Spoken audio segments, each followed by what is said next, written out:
Welcome! In front of me I have Mibro Watch X1 and I'm gonna show you how to change the watch face on this watch.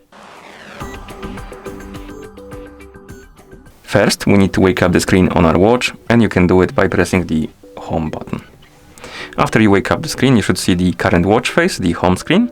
Now press and hold on the screen, on this screen specifically, to open the watch face menu. Like this. And once you open the watch face menu, you can scroll through the list of watch faces by swiping left and right on the screen. Now find the watch face you would like to use on your watch, select it, and then tap on it to select it again and apply it. Like this.